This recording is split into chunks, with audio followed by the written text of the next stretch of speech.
성령의 열매 이제 계속 이제 말씀드리고 있는데요. 이 성령의 열매를 통해서 이제 우리 삶 가운데 성령의 열매가 이렇게 맺어지기를 간절히 원합니다. 갈라디아서 5장 22절 한번 같이 한번 읽도록 하겠습니다. 신약 성경 갈라디아서 5장 22절.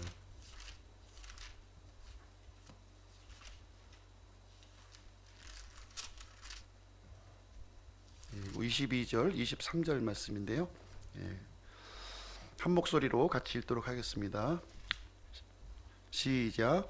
그러나 성령의 열매는 사랑과 기쁨과 화평과 오래 참음과 부드러움과 선함과 믿음과 온유와 절제니 이 같은 것을 대적할 법이 없느니라.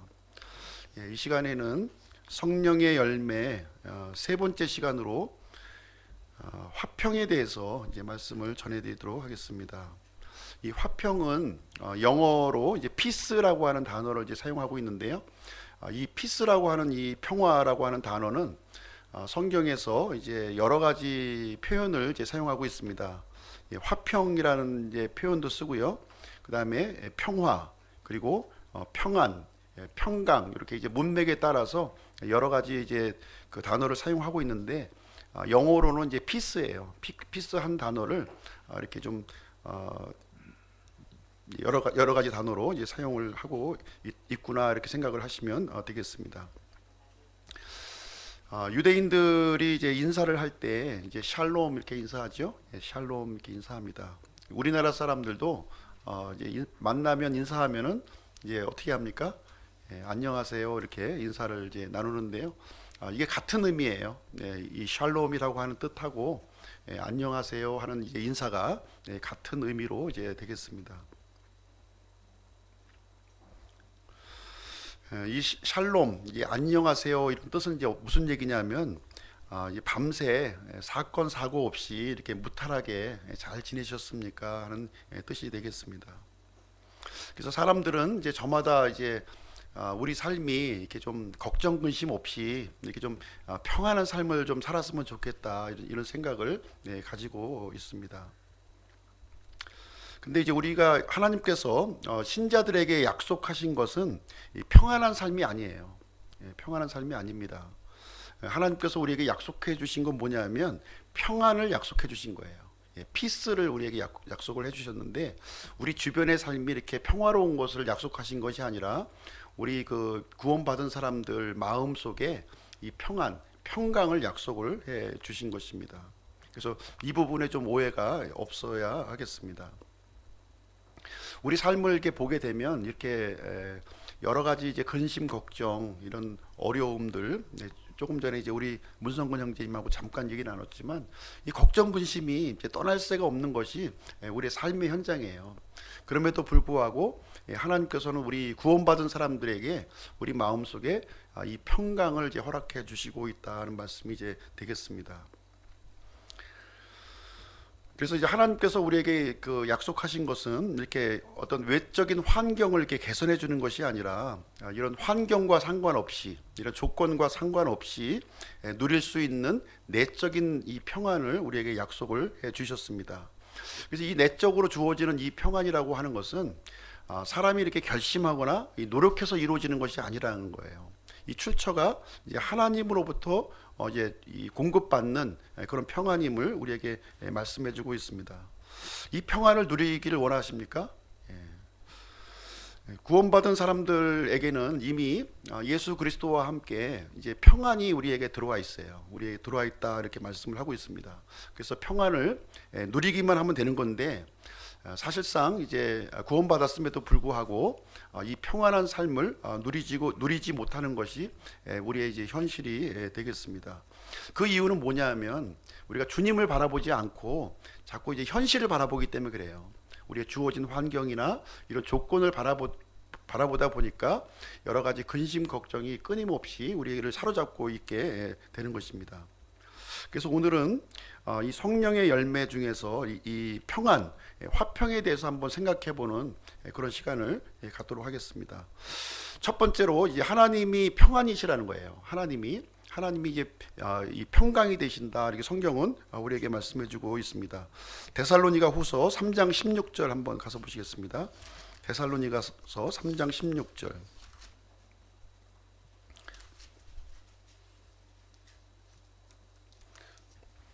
3장 16절.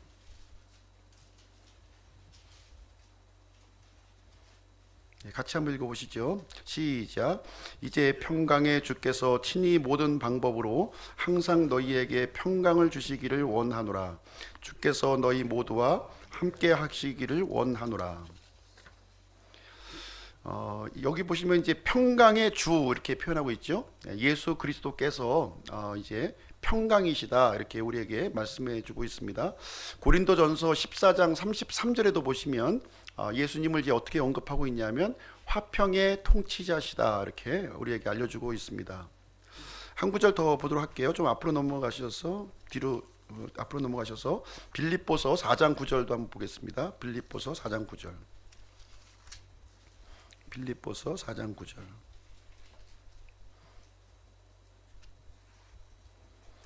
네, 같이 읽겠습니다. 시작. 너희가 내 안에서 배우고 받고 듣고 본 그것들을 행하라. 그리하면 평강의 하나님께서 너희와 함께 하시리라. 여기도 보시면 이제 하나님을 평강의 하나님으로 우리에게 소개해 주고 있습니다. 그래서 성경을 보시게 되면 이 삼위일체 하나님께서 이 평강이시다, 평강의 원천이 되신다 우리에게 알려주고 있습니다. 인류 역사를 이렇게 쭉 살펴보시게 되면 전쟁이 없었던 기간이 이제 문헌상으로 300년이 채 안 된다고 그래요. 300년. 역사를 기록한 그 시점 이후로 전쟁이 없었던 기간을 우리가 좀 살펴보니까 300년이 채 안 된다 이렇게 말하고 있는데요. 어떻게 보면 인류 역사가 지금 이제 전쟁의 역사로 지금 이렇게 점철되어져 있는 현실이 되겠습니다. 그래서 사람들은 끊임없이 이게 갈등과 이런 전쟁이 끊이지 않는 그런 환경 속에서 우리는 이제 살아왔고요. 그래서 인사가 이제 그 안녕하십니까 하는 인사를 우리가 좀 하게 되는 것입니다. 성경에서 이 사람들이 이제 이렇게 불안과 염려 그리고 이제 전쟁, 다툼이 끊임없는 그 이유에 대해서 우리에게 알려주고 있는데요. 성경에서는 이제 죄라고 우리에게 말씀을 해주고 있습니다. 이 평강의 근원이신 이 하나님과 이 단절되었기 때문에, 이 죄로 말미암아 단절되었기 때문에 어쩔 수 없이 우리 사람들 마음 속에는 이렇게 다툼과 갈등이 끊이지 않는다 이렇게 말씀을 해주고 있습니다. 그래서 사람들은 이제 이 그 근본적인 원인인 이제 하나님으로부터 찾으려고 해야 되는데 외적인 환경이나 이제 조건을 통해서 이제 평강의 문제를 이제 찾으려고 애를 쓰고 있습니다. 그래서 전쟁을 일으키는 목적도 뭐냐면 평화를 위해서 전쟁을 한다는 거예요. 참 아이러니하죠. 전쟁을 일으키는데 이 평화를 위해서 전쟁을 일으킨다 이렇게 얘기를 해주고 있습니다. 이 논리대로 본다면 이 인류 역사 가운데 전쟁 없는 평화라고 하는 것은 사실 이제 기대하기가 어려운 그런 상황이 되겠습니다.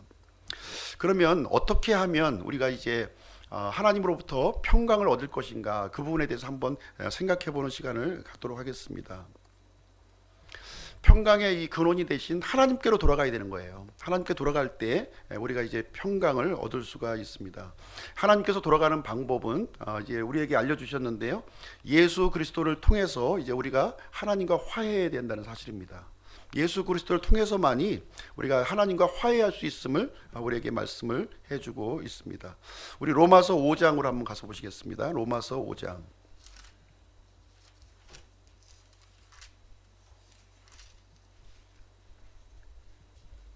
로마서 5장 1절. 같이 읽겠습니다. 시작. 그러므로 우리가 믿음으로 의롭게 되어 우리 주 예수 그리스도를 통해 하나님과의 화평을 누리는도다. 우리가 이제 의롭게 되기 위해서는 믿음을 통해서 의롭게 되는 것이고요. 우리가 화평, 평화를 얻기 위해서는 우리 주 예수 그리스도를 통해서 화평을 얻을 수 있다 이렇게 우리에게 알려주고 있습니다. 우리가 마음의 평화를 우리가 얻기 위해서는 하나님과 화평을 먼저 구해야 한다고 하는 사실이에요. 그렇지 않으면 어떤 평안도 그것은 진정한 평안이라고 볼 수가 없는 것이지요. 그래서 예수 그리스도를 통해서 주시는 평안만이 진정한 평안이다, 이렇게 우리에게 말씀해주고 있는 것입니다. 다른 곳에서, 예수님이 아닌 다른 곳에서 우리가 평안을 얻고자 했을 때에는 그 평안은 진정한 평안이 아니고 거짓된 평안인 것을 우리는 이해할 필요가 있습니다. 5장 10절도 한번 보실게요. 좀 밑으로 내려가셔서 10절 말씀도 한번 보겠습니다. 같이 읽으시겠습니다. 시작. 이는 우리가 원수였을 때에 하나님의 아들의 죽음으로 말미암아 하나님과 화해하게 되었을진데 화해하게 된 자로서 더욱더 그분의 생명으로 말미암아 구원을 받을 것이기 때문이니라. 그래서 우리가 이제 하나님과 원수 관계에 있었다는 거예요. 우리가 구원받기 전에는 원수 관계에 있었는데 예수 그리스도의 죽음으로 말미암아 이 원수 관계가 청산되었음을 우리에게 말씀해 주고 있습니다. 그래서 우리가 예수 그리스도의 이 생명을 통해서 이제 죽음에서 부활하신 예수님의 생명을 통해서 이 평화의 삶, 이 평강의 삶을 살 수 있음을 이제 성경은 우리에게 알려주고 있습니다. 이런 의미에서 이제 구원받지 않은 사람들은 이 진정한 의미에서 평화를 누릴 수가 없다는 거예요. 그러나 구원받은 사람들은 예수 그리스도를 통해서 평안한 삶을 누릴 수 있는 가능성이 이렇게 주어졌음을 우리에게 시사를 해주고 있습니다. 두 번째로 이 평화의 근거는 바로 십자가예요. 십자가를 통해서 우리가 이제 평화의 근거를 우리가 얻을 수가 있습니다. 골로새서 1장으로 한번 가서 보시겠습니다. 골로새서 1장.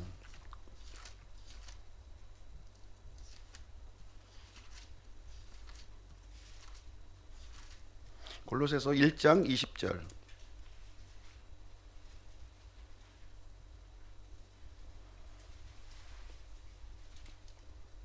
같이 읽으실게요. 시작. 그분의 십자가의 피를 통해 화평을 이루라. 그분으로 말미암아 모든 것들이, 즉 내가 말하노니 그분으로 말미암아 땅에 있는 것들이나 하늘에 있는 것들이 자신과 화해하게 하셨느니라. 자, 이 평안이라고 하는 것은 이제 내가 노력해서 얻어지는 것이 아니라는 거예요. 노력해서 어떤 구호를 외치고 주장을 한다고 해서 생겨나는 것은 절대로 아닙니다. 또 환경을 통해서 주어지는 것도 아니죠. 환경이 어떤 평화로운 환경이 조성된다고 해서 평안을 얻는 것은 아닙니다. 이 평강을 우리가 얻을 수 있는 유일한 길은 뭐냐? 이제 오직 십자가의 공로를 통해서만 우리가 이제 평강을 얻을 수 있음을 우리에게 가르쳐주고 있습니다. 이 십자가를 통해서 이제 하나님과 이 막혔던 담이 이제 풀어졌고요. 이제 하나님으로부터 평강이 이제 공급되게 되었음을 말해주고 있습니다. 십자가를 통해서 어떻게 보면 가장 큰 문제가 해결된 거예요. 그렇죠? 그렇다면 하나님께서는 이 가장 큰 문제를 해결해 주신 이 하나님은 우리의 그 작은 문제들, 사소한 문제들도 반드시 해결해 줄 수 있음을 우리는 믿어야 하는 것입니다. 세 번째로 이제 우리가 평강을 얻기 위해선 이제 구원을 받았고요. 이제 십자가에 어떤 그 이 붙들고 이렇게 했다면 세 번째로 우리의 생각을 주님께 고정시켜야 된다는 거예요. 우리의 생각을 주님께 고정을 시켜야 됩니다. 우리가 이제 어떤 생각을 하느냐 하는 것은 이제 굉장히 이제 중요한 일인데요. 우리가 육신과 이 세상들 이것을 생각하게 되면 우리는 끊임없이 불안할 수밖에 없다는 거예요. 예수님을 믿었음에도 불구하고 십자가를 이렇게 붙들었음에도 불구하고 우리가 불안하고 이렇게 갈등을 일으키는 것은 우리 육신적인 부분을 생각하고 세상적인 것을 생각하기 때문에 이제 그런 일이 생긴다는 것을 얘기해 주고 있습니다. 우리의 시선을 주님께로 고정시키라는 거예요. 우리 생각을. 이 세상에서 가장 이 평화스러운 모습이 어떤 모습이냐면 엄마 품에 이제 안겨서 잠을 자는 어린아이가 가장 평화스러운 모습이에요. 그리고 엄마 품에 안겨 있는 이 아이가 이 엄마와 이 눈을 맞추고 있을 때, 이때가 가장 이 평화스러운 모습을 우리에게 얘기해 주고 있습니다. 그래서 우리 구원받은 사람들은 우리를 구원해 주신 그 하나님께 우리의 시선을 집중했을 때, 우리의 생각을 집중했을 때 우리가 평강을 우리가 얻을 수 있음을 우리에게 얘기해 주고 있습니다. 육신적인 생각은 하나님을 대적하고 있는 거예요. 그래서 육신적인 생각에 우리가 잠겨 있게 되면 이 평강을 잃어버리게 되는 거죠. 그래서 우리가 영적인 생각, 하나님과 친밀한 관계에 놓여 있을 때 우리가 평안을 누릴 수 있음을 우리에게 알려주고 있습니다. 자, 한 구절 더 살펴보도록 하겠습니다. 빌립보서 4장으로 한번 가서 보실게요. 빌립보서 4장 앞으로 넘기셨어요. 4장 6절 7절 말씀입니다. 6절 7절.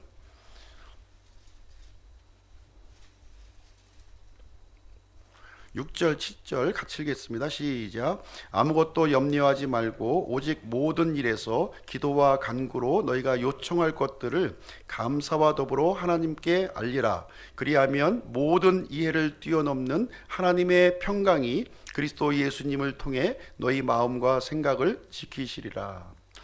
이제 여기 이제 염려가 나오고 있는데요. 아무것도 염려하지 말라는 거예요. 아무것도 염려하지 말고 오직 기도와 간구로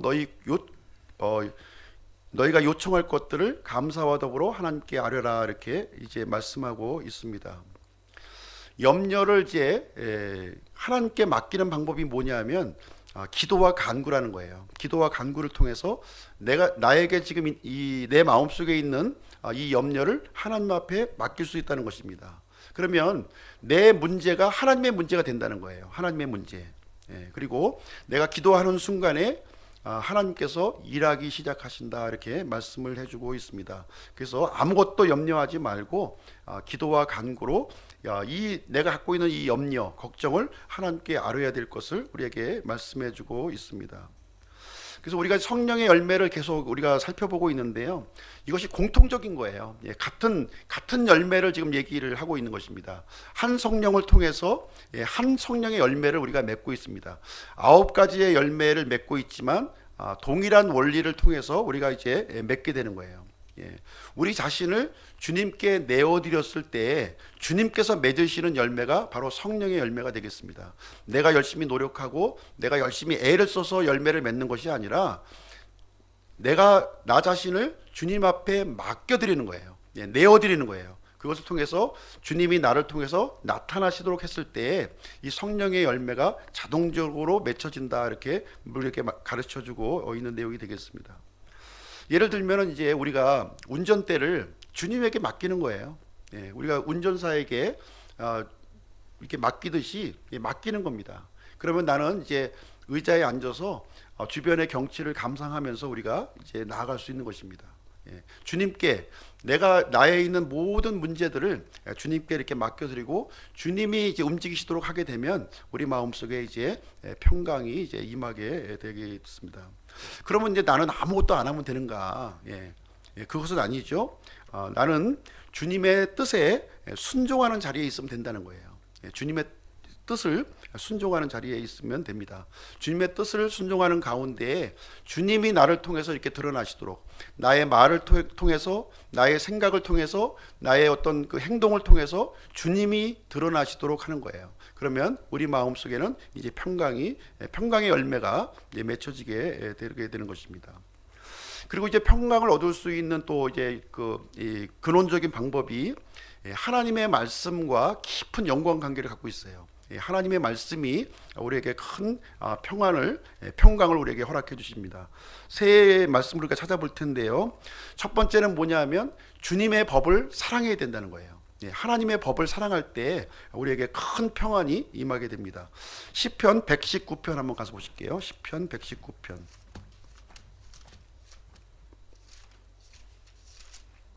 시편 119편 165절입니다. 165절.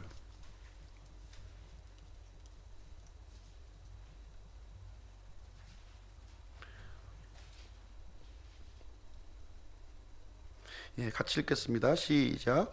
주의 법을 사랑하는 자들에게는 큰 평안이 있나니 아무것도 그들을 실족하게 하지 못하리이다. 그래서 하나님의 법을 이렇게 사랑하고 이렇게 간절히 이렇게 원하게 되면 그 말씀을 통해서 우리에게 큰 평안을 우리에게 주신다, 이렇게 말씀을 해주고 있습니다. 이것이 첫 번째 단계예요. 하나님의 말씀을 내 마음속에 간절히 이렇게 바라고 이 사모하는 마음이 첫 번째 큰 평안을 얻을 수 있는 방법이 되겠습니다. 두 번째 그 방법은요, 이사야서 54장으로 한번 가서 보실게요. 이사야서 54장. 이사야서 54장 13절 말씀입니다.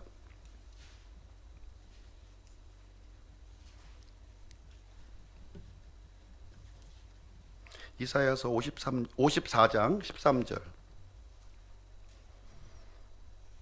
네, 같이 읽겠습니다. 시작. 또 내 모든 자녀들이 주에게 가르침을 받으리니 내 자녀들이 누릴 평강이 크리라. 여기 보시면 하나님의 말씀으로부터 가르침을 받으라는 겁니다. 하나님의 말씀을 첫 번째 사모하고요. 두 번째는 하나님의 말씀으로부터 가르침을 받으라고 하는 것입니다. 이 하나님의 자녀들은 말씀으로부터 가르침을 받을 때 이 평강이 이제 크리라 이렇게 우리에게 약속을 해주고 있습니다. 세 번째 단계로 한번 가서 보시겠습니다. 빌립보서 4장 9절 한번 보겠습니다. 빌립보서 4장 9절.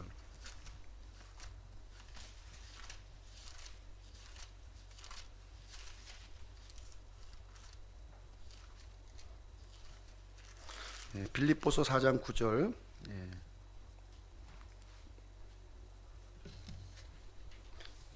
같이 읽겠습니다. 시작. 너희가 내 안에서 배우고 받고 듣고 본 그것들을 행하라. 그리하면 평강의 하나님께서 너희와 함께 하시리라. 자, 세 번째 단계, 말씀에 대한 세 번째 단계는 무엇이냐면 우리가 배우고 받고 듣고 본 그것들을 행하라 이렇게 말씀을 해주고 있어요. 하나님의 말씀을 사모하고요. 두 번째 하나님의 말씀으로부터 가르침을 받고요. 세 번째로는 그 말씀을 이제 내가 순종하는 삶으로 이루어졌을 때 우리를 평강으로 인도해 주신다 이렇게 약속을 해주고 있습니다. 이 얘기는 무슨 얘기냐면 우리의 삶을 하나님의 의로운 도구로 내어드리라는 거예요. 말씀을 우리가 사모하고 말씀을 가르침을 받는 것까지는 우리가 잘하고 있습니다. 그런데 거기서 그쳐버리는 거예요. 거기서 그쳐버리니까 하나님의 평강이 계속해서 나를 지배하지 못하는 거예요. 말씀을 사모하고 말씀의 가르침을 받았다면 그 다음에 나의 삶을 의로운 도구로 그 말씀에 순종해서 내어드려야 되는 거예요. 내어드렸을 때 이 계속해서 우리에게 평안을 허락해 줌을 우리에게 말씀을 해주고 있습니다. 그리고 이제 우리는 이제 이 하나님으로부터 이제 평강을 얻은 사람으로서 화평을 전하는 사람이 되어야 될 것을 우리에게 알려주고 있어요. 하나님으로부터 화평만 누릴 것이 아니라 평강만 누릴 것이 아니라 이 평강을 전해주는 사람이 되어야 된다 하는 것을 성경을 우리에게 가르쳐주고 있습니다. 고린도후서 5장 18절 한번 보겠습니다. 고린도후서 5장 18절.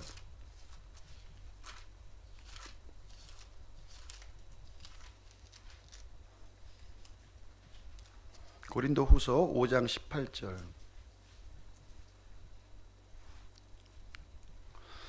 같이 읽으실게요. 시작. 또 모든 것이 하나님에게서 났으며 그분께서 예수 그리스도를 통하여 우리를 자신과 화해하게 하시고 또 화해하게 하는 사역을 우리에게 주셨으니 예수 그리스도께서 하나님과 우리와 막혔던 담을 화해시켜 주셨어요.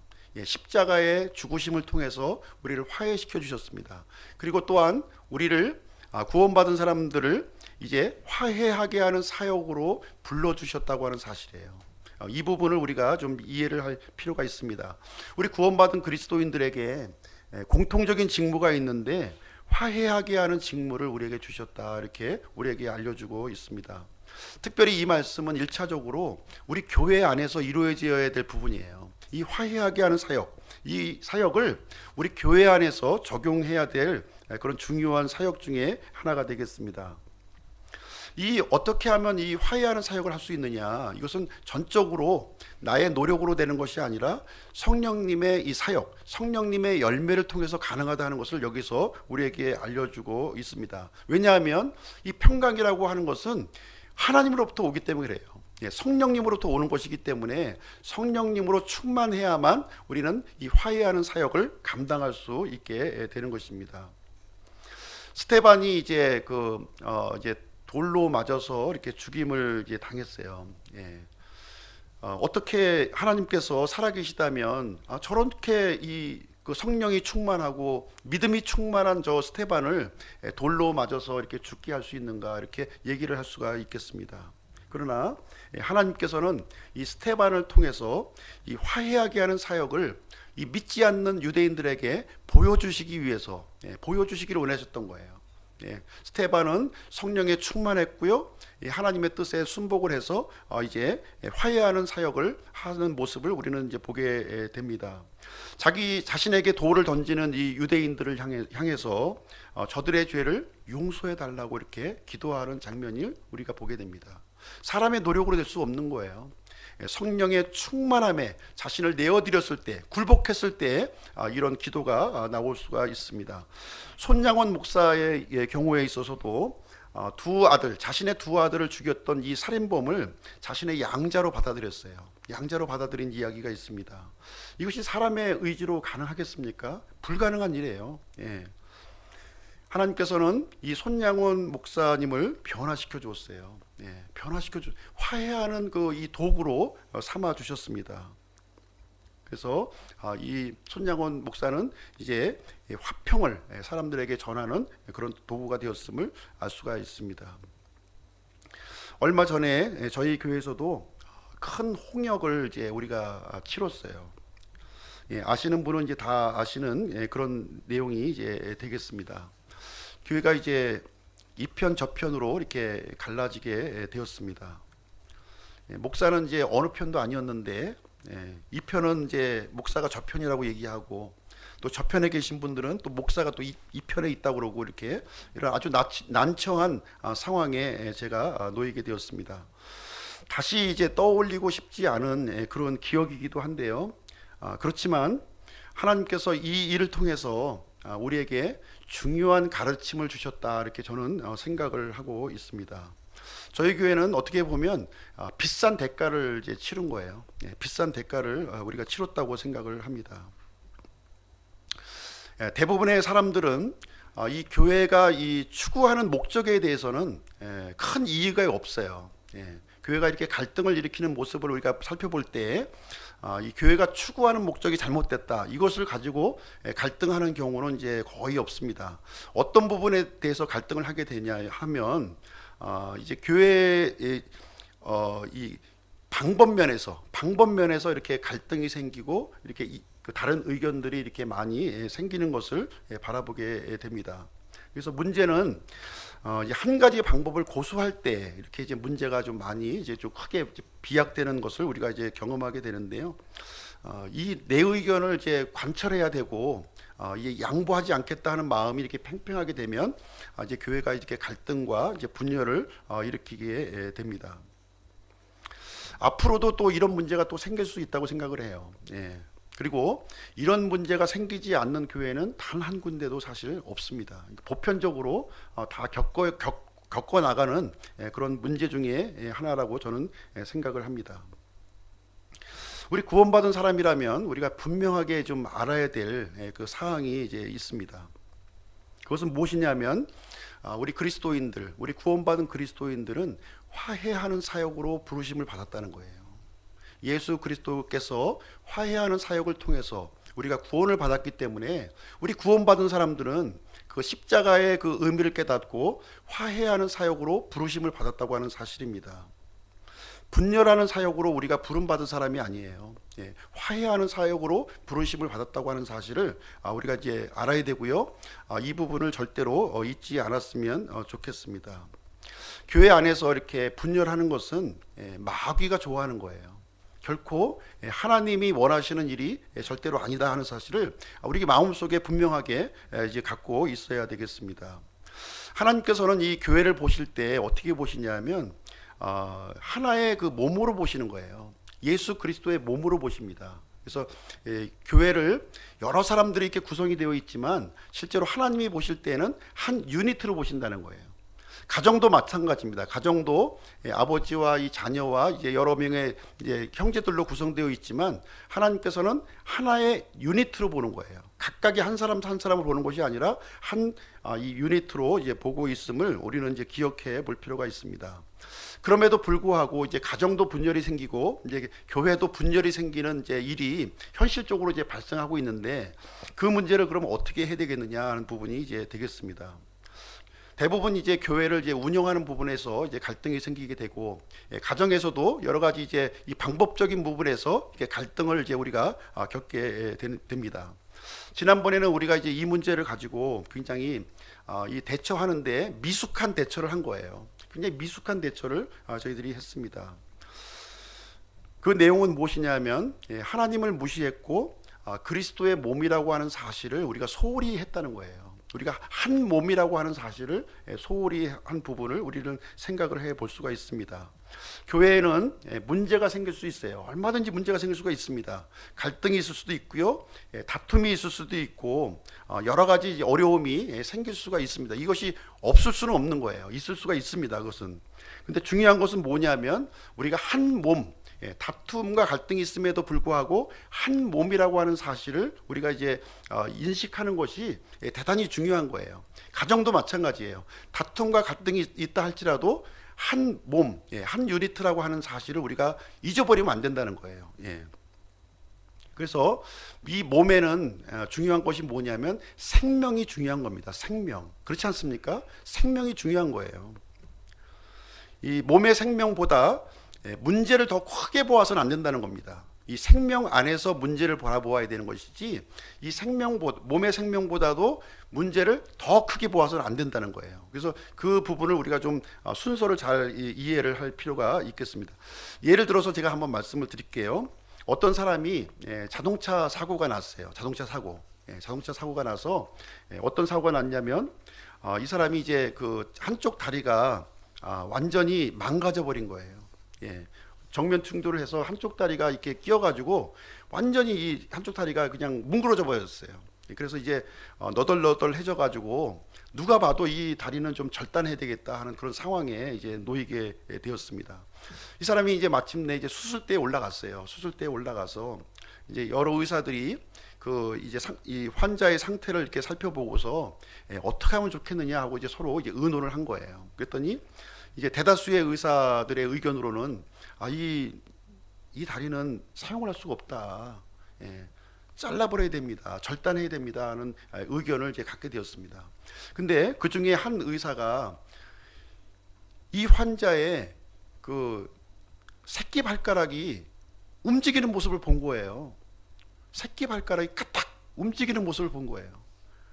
이 신경이 살아있다는 겁니다.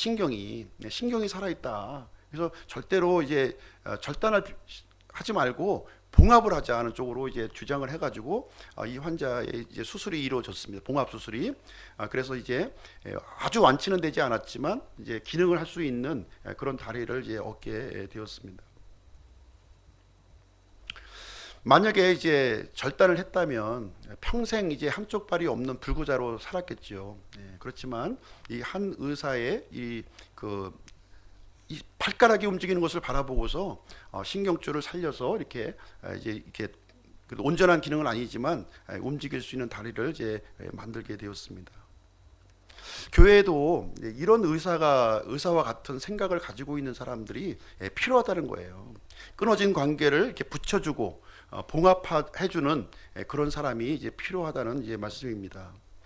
그래서 우리가 지난 일을 이렇게 생각해 보면 이제 정죄하는 그런 사람만 있었지 사실 무릎 꿇고 이 문제에 대해서 무릎 꿇고 비는 사람이 없었다는 거예요. 이 하나님 앞에서 무릎 꿇고 비는 사람이 사실 없었습니다. 저부터도 이 문제에 대해서 이 시간 회개를 합니다. 저 목사인 저부터 자신이 이제 이 문제에 대해서 용서를 구하고 생명을 생각하고 그리스도의 몸을 하나의 몸을 우리가 생각했어야 되는데 너무나 이제 옳고 그름의 잣대만을 가지고서 이거를 접근했다고 하는 사실이에요. 그래서 몸이 분열되고 이렇게 망가지는 일이 우리가 이제 겪게 되었습니다. 그래서 우리가 이제 교회가 그리스도의 몸이라는 것을 절대로 잊으시면 안 돼요.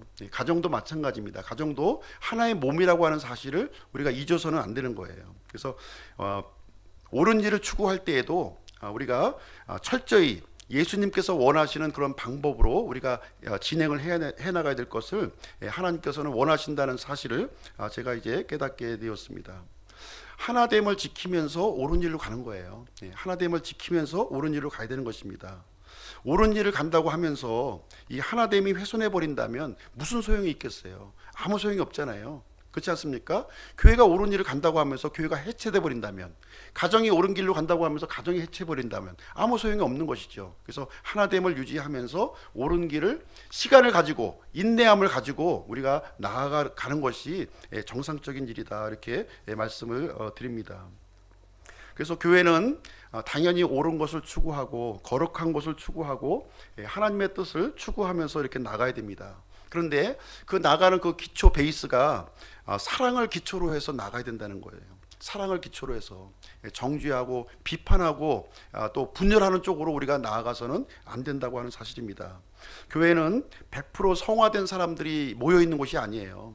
여러 가지 그 성격도 다르고요, 여러 가지 그 갖고 있는 그 처지, 믿음도 다르고 모든 부분에서 다른 사람들이 모여 있는 것입니다. 그렇기 때문에 충분히 인내하고 충분히 또 이렇게 그 노력하는, 희생하는 마음이 우리에게 필요한 것입니다. 가정도 마찬가지입니다. 가정도 마찬가지예요. 가정도 우리가 바른 가정 세워야죠. 바른 가정 세워야 됩니다. 바른 가정 세우는 것이 우리가 목적입니다. 근데 그것도 역시 사랑을 기초로 해서 우리가 세워 나가야 된다고 하는 사실이에요. 바른 가정 세운다고 하면서 가정이 해체돼 버리면 혼자서 가정 세울 거예요?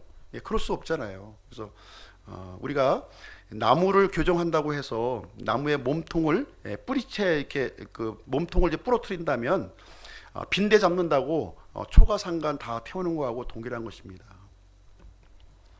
그래서 우리가 영적으로 잘 분별을 하고요, 이 문제가 하나님께 영광이 되는 것인지 마귀가 좋아하는 일인지 우리가 잘 분별해서 우리가 지혜롭게 대처하는 것이 대단히 중요함을 이제 말씀을 드립니다. 그래서 예수 그리스도께서는 화해하는 사역을 위해서 십자가에서 죽으셨어요.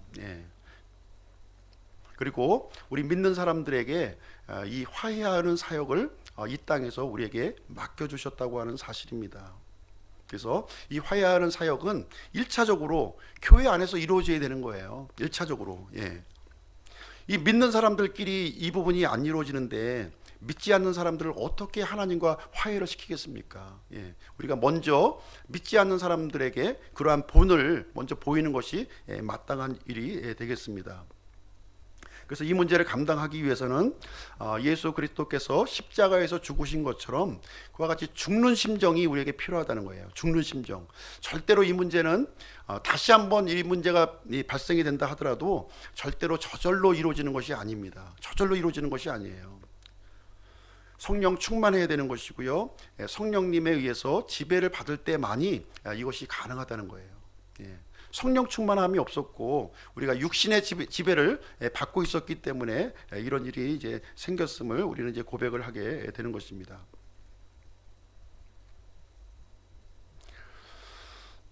그래서 우리가 옳고 그름을 따지는 일에서 절대로 속으면 안 돼요.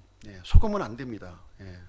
잘못된 것은 고쳐야 되고요, 반드시 우리는 바른 길로 우리가 나아가야 됩니다. 그러나 이 일을 진행하면서 지혜로울 필요가 있다는 거예요. 인내할 필요가 있고 그리고 분열하는 쪽으로 진행하는 것은 대단히 어리석은 겁니다. 대단히 어리석은 거예요. 마귀의 계략에 빠질 수가 있는 것이 되겠습니다. 그래서 우리 자신이 예수님께서 십자가에서 죽으신 것처럼 내 자신이 죽는, 희생하는 그런 심정이 우리에게 필요한 것입니다. 그래서 내가 죽고 예수님이 살도록 하는 거예요. 우리가 성령의 열매에 맺는 원리는 단 하나입니다. 단 하나. 내가 죽고 나를 통해서 예수 그리스도께서 살도록 하는 것, 이것이 가장 중요한 거예요. 우리 교회 구성원 중에서 이런 분들이 많이 계실수록 우리가 이제 분열과 갈등과 어려움을 겪더라도 이것을 이제 극복하고 우리가 나아갈 수 있는 그런 이제 영적인 힘이 우리에게 생기는 것이 되겠습니다. 그래서 이 성령님께 굴복하고 이 사도 바울의 고백과 같이 나는 매일 죽는다 하는 이런 고백이 우리 가운데 있기를 간절히 바랍니다. 우리 고린도후서 5장 18절 읽고 마치도록 하겠습니다. 고린도후서 5장 18절.